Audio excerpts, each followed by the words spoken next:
I've been farming this weapon for a while because I wanted to see if bullseye bonus is just as good here as it is on the Pro, and instead I got what I hadn't considered would end up being not just the best roll on this gun, but honestly, this part combination might make this the best mythic primary in the game. Let's break it down. The empty forward strategy is an adaptive frame solar handcannon with a 10 round mag and 140 fire rate. This in my opinion is a perfect balance for a handcannon. The perk that makes this weapon so good is Searing Mark. Searing Mark gives you a 15% damage bonus on a precision hit, and it can stack up to 5 times for a total of 75%.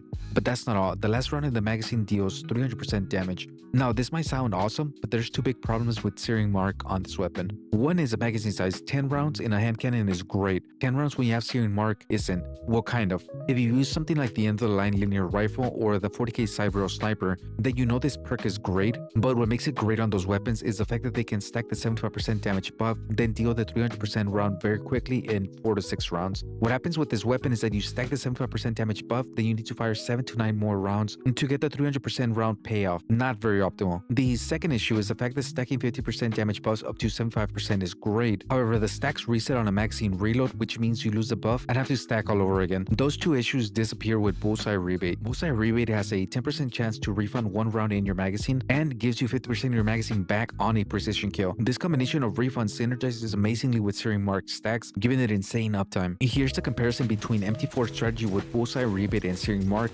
versus Parole with Facilitated Agreement and Syncopation. On the surface, Parole damages the empty forward by 90%. However, this is in optimal conditions with no heavy ammo. If we use optimal conditions for the empty forward, then it will have a full magazine of 75% damage boosted rounds, which you can theoretically just chain as long as possible. So keep that in mind. Now, here's the comparison with Parole with Bullseye Rebate and Syncopation just to check that box off. Unfortunately, the Parole just doesn't have the ammo capacity or the fire rate to take advantage of Bullseye Rebate. And finally, here's an empty forward with Emboldening instead of Bullseye versus Parole and Syncopation with Facilitated. Pretty comparable. You can just use this row if you don't want to go for Bullseye. Also, if you're an attal enjoyer, then you're going to really like this. Bullseye Rebate also works on her mini missile. Anytime you hit on that 10% or get a kill, the rounds refunded go into her mini missile buff, which gives her insane uptime and a lot of extra damage. Now, let's get to the build. What perks, mods, and attributes do you want on the weapon? And for the perks, it's obviously going to be Searing Mark and Bullseye Rebate. Searing Mark has an exotic mod with the perk upgrade, and you're going to want it since it makes it easier to stack your marks and hit the 70% damage boost faster. Now, in terms of attributes, you're going to want elite damage since you're going to be using this mostly against red and yellow bars, and minimum damage, which will give you much more consistent damage output. Unfortunately, Bullseye Rebate doesn't have an exotic mod perk upgrade, so use any spare exotic mod with magazine capacity upgrade. You can go for something like reload speed or fire rate, but 140 is already a good fire rate, and the more rounds in the magazine, the more chances you have to proc that 10% refund. But also more rounds means more uptime on your 75% Searing Mark stacks, which is where your damage will come from. For the second attribute, I like reduced draw time. Now for the scope slot mod, look for an exotic mod with the enhanced anesthesia perk on it. This will give you an extra 7.5% more damage on every shot after you hit a precision shot. And for the attributes, go for mid-range damage and range, or reduced ADS if you plan to use it in PvP, or go for long-range damage and range. If you're going for long range, you must use range as it will give you more consistent performance. And that's it. Overall, this is a really great weapon that's consistent in every piece of content you throw at it. There really isn't any downsides outside of needing to hit precision shots, which in my opinion just makes it more fun to use. Anyways, thank you so much for watching. I'll see you next time.